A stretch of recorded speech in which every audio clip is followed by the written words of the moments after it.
Hello, welcome to the Bella Infidelity Stories channel, a place where we present genuine narratives filled with surprising turns.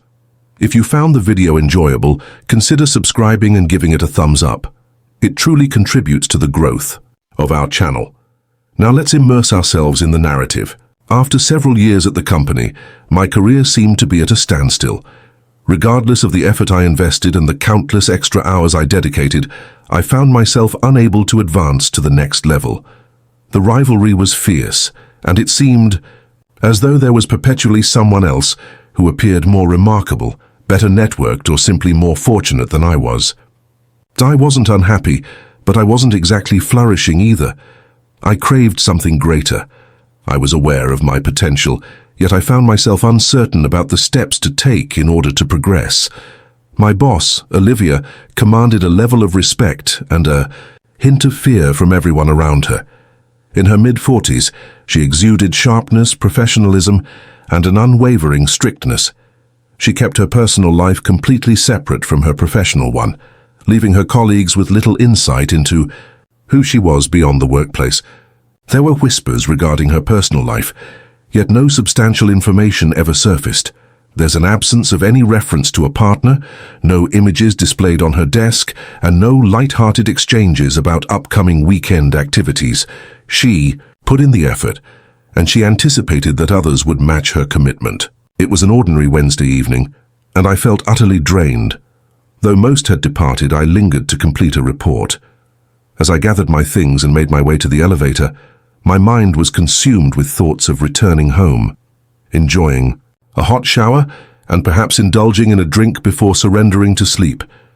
I entered the elevator and rested against the wall, massaging my temples. Just as the doors were on the verge of shutting, Olivia made her entrance. "David," she replied with a slight nod. "Ms. Carter," I responded, straightening my posture. The doors closed, and the elevator began its ascent. It was merely the two of us, and I sensed the familiar tension that accompanied being alone with a superior, particularly one of her caliber. I was always uncertain about how to behave in Olivia's presence. She was neither impolite nor particularly warm. She was the type of leader you held in high regard, yet kept a serious distance from. We traveled in quiet for a brief moment, and then, without warning, the elevator came to an abrupt halt. The lights danced momentarily before plunging the world into darkness. "What on earth?" I whispered softly to myself. Olivia, utterly unbothered, retrieved her phone and activated the flashlight. She tapped a few buttons on the elevator panel, yet nothing occurred. With a heavy sigh, she pressed the emergency button. A voice crackled through the speaker. "A power outage has affected the entire city. We understand the circumstances, but it may take some time before we can restore the system to full functionality. Please be patient." "What is the duration?" Olivia inquired, her tone unwavering. "Approximately 1 hour. Perhaps an extended duration." A tightness coiled within me. Finding myself confined in a cramped metal enclosure was far from my notion of enjoyment, particularly in the company of my superior. Though I didn't suffer from claustrophobia, the feeling of being trapped without any control over the circumstances stirred a sense of discomfort within me. Olivia let out another sigh, resting her back against the wall. "Excellent." I released my breath gently, striving to maintain my composure. "What are our next steps?" She cast a quick look my way before shifting her gaze to her phone. We lingered in quietude for a moment. The faint buzz of the emergency light reached my ears, accompanied by sporadic muted noises filtering in from beyond the shaft. Time appeared to elongate. I shifted my weight, a sense of restlessness coursing through me. "Do you believe this might disrupt anything significant?" I inquired, merely to break the stillness. Olivia cast a glance my way, weighing the decision of whether to dive into casual conversation. "Ultimately," she remarked, "most likely not. However, I have a morning meeting that may require rescheduling. Isn't that so?" I nodded, my throat tightening with an awkward cough. A prolonged stillness lingers. "You appear to be anxious," she remarked unexpectedly. I chuckled, though it felt somewhat contrived. Well, it's certainly not a common occurrence to find yourself trapped in an elevator alongside your superior. She arched an eyebrow, yet remained silent. I moved once more. Do you feel anxious? I mean for all time. For a moment I believed she might bypass the question entirely, but then she inclined her head just a bit, rarely. Her words carried a certain calmness, a directness that was hard to ignore. It feels more like a certainty than a personal viewpoint. It must be quite pleasant, I murmured. She cast another look in my direction. What causes you to feel anxious? I paused. Staying stagnant, it seems as though I'm in a rut. The words slipped out before I had a chance to consider them, and once they did, it became clear to me just how accurate they were. This elevator was merely one of many. It encompassed my whole professional journey, the entirety of my existence. She remained silent at first, simply observed me for a brief moment. To my astonishment, she gave a slight nod. It was as though she grasped my thoughts perfectly. For the first time since the elevator came to a halt, a sense of liberation washed over me. The stillness in the elevator lingered. I glanced at my phone once more. No signal detected. Olivia appeared utterly unperturbed. With her arms crossed, she stood there, anticipating. In the meantime, my mind was relentless. It wasn't merely the reality of our entrapment. It was as if we were bound to one another. Eventually I moved, attempting to ease the strain in the air. It seems you've encountered a scenario like this previously. She cast a fleeting look in my direction. One time, once upon a time, I thought. She would just let it go at that. Yet she caught me off guard. I attended college, trapped in a subway car for 2 long hours. Amidst the chaos, while others were in a frenzy, I remained composed and patient. I realized it was pointless to expend energy on something beyond my control. A sly smile crept across my face. That resonates with you. She arched an eyebrow, yet chose not to object. I rested against the wall, gazing at the flickering emergency. Light above. You appear to be someone who remains calm under pressure. I do not. She inclined her head just a touch. You certainly do. I wouldn't put it that way. I whispered, despite the clear signs of my anxiety. She noted the tension in his demeanor. Well, I let out a breath. Having a one-on-one meeting with my boss in a broken elevator is certainly not a common occurrence. That brought a smile to her face, only a little. Yet, it was the first occasion I had witnessed her display anything apart from her usual seriousness. After a moment of pause, I gathered my thoughts before continuing. May I pose a question to you? She offered a subtle nod. What makes you hold on to your privacy so tightly? Honestly, the people at the office don't really know all that much about you.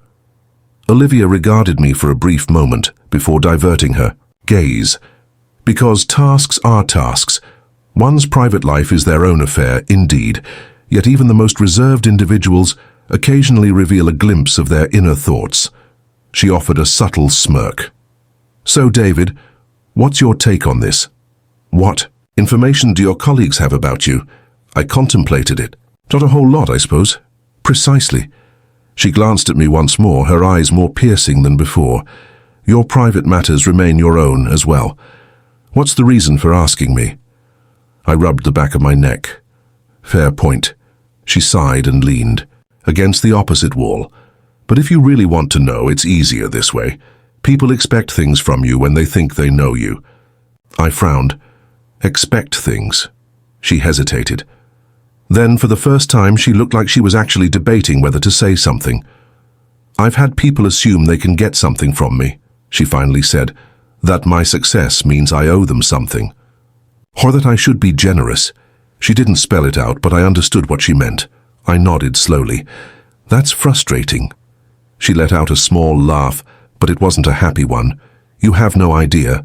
I hesitated before speaking again. You mean guys? She gave me a sharp look, but there was no anger in it, just a kind of tired amusement. Among others. I thought about that for a second. Olivia wasn't just successful, she was powerful, and I could see how that power made people assume things about her. That sucks, I said finally. She smirked, very eloquent. I chuckled. I'm just saying I get it. People don't always see you for who you actually are. She studied me again, longer this time. Then, to my surprise, she nodded. Exactly. I shifted on my feet, feeling like I just crossed some invisible line. I get it too, I said. I mean, not in the same way. But I work my ass off and still I feel like I'm stuck in place, like no matter what I do, I can't move forward. Olivia's expression softened just slightly. And you think you deserve more? I shrugged. I think I've earned it.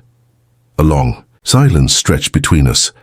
Then she said something I never expected. You probably have. I blinked. Wait, what? She exhaled. I've noticed your work. You're one of the few people who actually puts in the effort. But effort isn't always enough. The right people have to notice at the right time. I scoffed. So it's luck? Sometimes, she admitted, and sometimes it's about knowing how to stand out. That stuck with me, because that was exactly my problem. I didn't stand out. I did my job. I worked hard, but I never did anything that made me impossible to ignore. I opened my mouth to say something else, but before I could, the elevator lights flickered back on. A second later, the motor hummed, and the car jolted slightly before starting to move again. I let out a breath I hadn't realized I was holding. Olivia glanced at her watch. Well, she said, pushing off the wall, looks like our little conversation is over. I nodded, still processing everything she'd said. When the doors opened, she stepped out first. Before I could follow, she paused and glanced back at me. Think about what I said, David. And then she walked away, leaving me standing there, feeling like I just learned something important, something that might actually change everything. The elevator incident stuck with me. It wasn't just the fact that we were trapped, it was the conversation. Olivia had never spoken to me like that before. Hell, I wasn't sure she had spoken to anyone like that at work. She was always strict, professional, all business. But for those 40 minutes in that stuck elevator, she was different. And now I couldn't stop thinking about what she'd said. You've probably earned it. Those words played on repeat in my head over the next few days. I kept working like usual, but something had shifted. I started paying closer attention in meetings, speaking up when I had something to add instead of keeping my head down. I made sure my ideas didn't just get thrown out there, but were actually heard. And then on Friday afternoon, something even more unexpected happened. I was at my desk finishing up a report when I saw an email pop up in my inbox. The subject line was simple. Let's talk. It was from Olivia. I hesitated for a second before clicking on it. David, if you have time after work, stop by my office. I'd like to discuss something with you. Olivia. That was it. No details, no explanation. Just a direct, straight-to-the-point message. I leaned back in my chair, my mind running through every possible reason she might want to talk to me. Did I screw something up? Was she going to address our conversation in the elevator? Or was this actually about work? I tried to stay focused for the rest of the day, but it was impossible. By the time the office started emptying out around 6, my nerves were shot. I finally took a deep breath and made my way toward Olivia's office. Her door was closed, but the light was still on. I knocked twice. Come in. I pushed the door open, stepping inside. She was sitting at her desk, but her blazer was off and she looked less like the untouchable boss I was used to. She gestured toward the chair across from her. Sit. I did. For a moment, she didn't say anything. She just studied me like she was trying to figure something out. She reclined in her chair and began to speak. This week, your level of engagement has noticeably increased. There was a moment of uncertainty. Absolutely. I suppose that's the case. She gave a slight nod. Excellent, I invited you here for that reason. I adjusted my posture a bit, understood. She let out a breath and drummed her fingers on the desk. I've been reflecting on our conversation in the elevator regarding your dedication and the challenges of distinguishing oneself. I remained silent, simply biding my time. Opportunities aren't always easy to find, David. At times you must seize them on your own. I furrowed my brow. What do you mean? She inclined her head. I'm currently engaged in a project that demands additional hours and a significant amount of effort. While it may not be an official promotion, managing it effectively could set you up perfectly for one in the future. I blinked. Are you asking me to handle additional tasks? She offered a subtle smirk. That's an interesting perspective. Alternatively, I'm offering you an opportunity to demonstrate your capabilities. I contemplated it. This was precisely what I had hoped. For an opportunity to shine. It wasn't as if I had anything else happening. Without a partner or children, I have the freedom to dedicate more time to my pursuits. I acknowledged with a nod. I will take care of it. She appeared satisfied with my response. Excellent. She extended her hand to grab a folder from her desk and smoothly pushed it in my direction. This contains all the necessary information. Spend the weekend reviewing it, and we can discuss it on Monday. I grasped it, turning the pages with a gentle flick. The project was substantial, much larger than anything I had dealt with previously. However, it was the sort of opportunity that could genuinely impact my professional journey. I cast a glance back at Olivia. I appreciate the chance to engage. She gave a slight nod. Just as I was about to rise, she uttered something surprising. I was thinking of picking up a coffee tomorrow morning. If you have some time, feel free to come along. I paused for a brief moment. Would you like some coffee? Alongside Olivia. I found myself uncertain whether this was purely a professional matter or if she was genuinely extending an invitation to something more intimate. She must have sensed my uncertainty, because she added, "If you're busy, no pressure."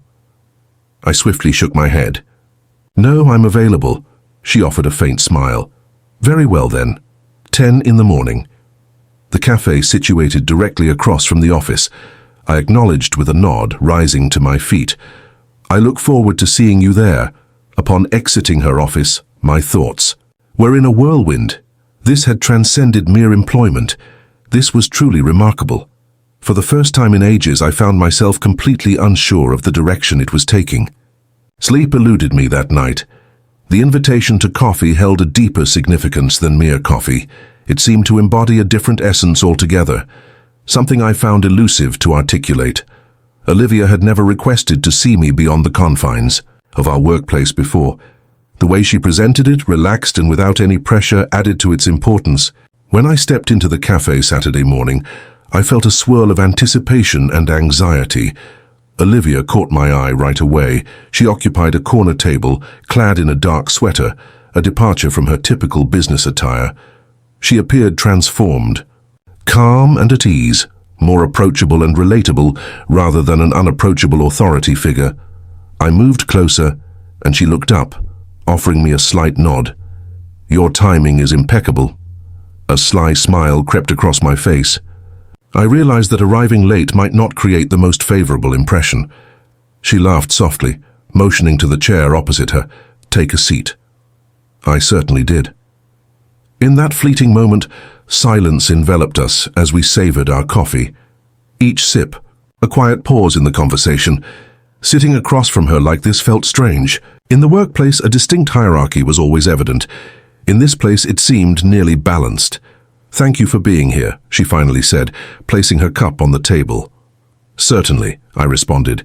I must confess, the invitation caught me off guard. She observed me intently for a brief moment. "David, your dedication is truly commendable. I understand that. However, I also noticed that you seem to be at a standstill." I nodded with deliberation. "Indeed, that seems like a reasonable evaluation." She let out a soft sigh, her gaze drifting out the window. "I can relate to that sentiment. More than you may realize." I furrowed my brow. "And you?" She glanced over her shoulder at me. "You might think that my journey has been smooth sailing all along." I ascended through the ranks with little opposition. I simply shrugged. "Well, you call the shots." She released a gentle chuckle. "I exist." However, it proved to be quite challenging. Years of effort have led me to this point, and even when I succeeded, it didn't signify the end of the struggle. I inclined my body just a bit. "Could you clarify what you mean?" She paused, contemplating, before bringing the cup to her lips once more. "People perceive me as a figure of authority, strength. They think I don't require anything from anyone." I acknowledged with a nod. That was precisely how I perceived her, in the workplace. Yet the reality is, she let out a breath. "It feels isolating. No one truly notices me, David. Not in a personal capacity, merely a heading." I found myself at a loss for words in response to that. It felt unusual to listen to her express herself so candidly. This revealed a facet of Olivia I had never envisioned before. She cast her gaze upon me once more. I felt it was important to be truthful with you in the elevator. You appeared to have changed. In what way is it different? She inclined her head. It's as if you truly paid attention, as if you didn't just perceive me as the one in charge. However, as an individual. I took a deep breath. I suppose I simply never considered you in any other light until that moment. However, once you revealed your thoughts, everything shifted. She gave a slow nod. I felt it was important to have this discussion. This isn't something I typically engage in, David, opening up to others. But you, she faltered. I sense a connection that makes it easy to share my thoughts with you. The way she expressed that caused a tightness in my chest. I looked down at my coffee. I get it, you know. She raised an eyebrow. Do you? I nodded. I mean, not on the same level, but I know what it's like to feel invisible. To work hard and still feel like no one really sees you. She studied me for a moment. Your ex. I stiffened slightly. Indeed. You brought up in the elevator that she was unfaithful. I released a quiet exhale. Indeed, I believed we were creating something genuine. It seems I was merely a choice. Olivia's demeanor became gentler. I apologize.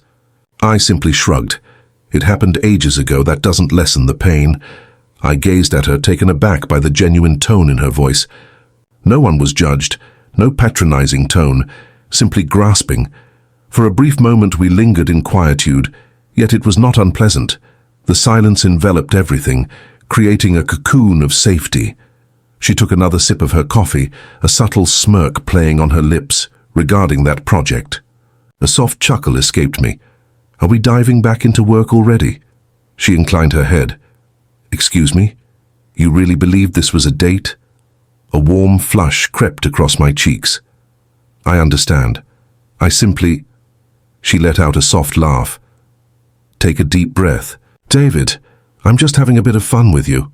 I let out a breath, my head shaking in disbelief. You are truly a challenge. She offered a smile, then inclined her body forward just a touch. Just to clarify, this was not to my liking. Our eyes locked. Absolutely, I feel the same way. She gave a slight nod.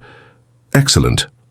After a brief moment of silence, she suggested, perhaps we should consider doing it again in the future. After a moment of uncertainty, I gave a slight nod. Absolutely, that sounds great. She appeared content with that response. For the first time since I began my journey at the company, it dawned on me that Olivia was more than just my superior. She transcended the ordinary. I found myself uncertain about what that truly signified at that moment, yet I was eager to discover the truth. Several months had gone by since that coffee rendezvous with Olivia. Changes had occurred at work, subtle yet significant. I continued to fulfill my responsibilities, arrived punctually, and dedicated the same level of effort as I always had. However, Olivia became aware. She began including me in additional meetings, entrusting me with larger projects, and even seeking my opinions on matters she previously wouldn't have. It wasn't solely about the promotion. Indeed, I had advanced within the company. The true transformation lay in our perception of one another. We began to enjoy coffee together more frequently. Next, the dinners. Then one evening she invited me to her home. That was the evening when everything transformed. I recall being at her doorstep, sensing that I had just entered a realm I wasn't certain I was prepared to face. It wasn't quite nerves, not in the strictest sense. It felt more like a realization that this was unlike anything else, that she stood apart. Olivia swung the door open, her casual attire of jeans and a sweater reflecting a relaxed vibe, her typical edge dulled. "How you made it?" she said, stepping aside to let me in. Her apartment exuded a contemporary vibe while still feeling inviting. Simple furniture, sleek lines, and a handful of personal accents that added warmth and character. I had never envisioned her space prior, yet somehow this felt right. She filled 2 glasses with wine, and we settled into her living room, engaging in our usual conversation, yet this time the weight was more pronounced, as if we both sensed an unspoken truth lingering between us. In that moment, her gaze met mine. "David, There was a quality in her voice that constricted my heart. Indeed, there was a moment of uncertainty on her part. "Are you feeling any remorse about this?" I scowled. "What is there to regret?" she breathed, out slowly, letting the wine dance in her glass. "We, whatever this may be." I inclined my body slightly forward. "Olivia, this has yet to be defined." She released a soft chuckle, yet there was an underlying tension in it. That was unusual for her. She acknowledged it, yet we are both aware that it holds significance. I placed my glass on the table. "Is there any remorse about that decision?" She took her time before responding. Instead, she gazed at me, truly gazed at me, as if she were assessing whether I was worth the gamble. At last she gave a slight shake of her head. "Negative, I do not." I exhaled, unaware that I had been holding my breath all this time. "Excellent, I feel the same way." At that moment, a sense of ease washed over her shoulders. "David, this is quite unusual, a superior and a subordinate." "I understand," I interjected softly. "Yet we have evolved beyond that, haven't we?" She paused, lost in thought. Then she extended her hand, her fingers lightly grazing against mine. It was delicate, almost imperceptible, yet it sufficed. It was sufficient to convey that whatever we had, whatever this was evolving into, it was genuine. Following that evening, we exercised caution. No changes occurred at work. We maintained a professional demeanor and ensured everything remained confidential. Yet beyond the confines of our professional lives, we were united. It wasn't a hasty, impulsive affair. It unfolded gradually with purpose. It was fleeting instances and hushed exchanges, evening meals under the stars and messages at dawn. It was Olivia, finally allowing herself to connect with someone after years of guarding her heart. It was in that moment I understood, for the first time since my past relationship, I genuinely desired something authentic once more. A year later, I stood in her apartment, observing her as she prepared coffee in the kitchen. And it struck me. This is the reality I inhabit now. I achieved the career I had diligently pursued. I achieved the respect I desired. And I possessed her. Who would have thought that a moment of being trapped in an elevator could lead to such a profound transformation in my life? Yet, there are instances when what appears insignificant initially transforms into something profoundly important.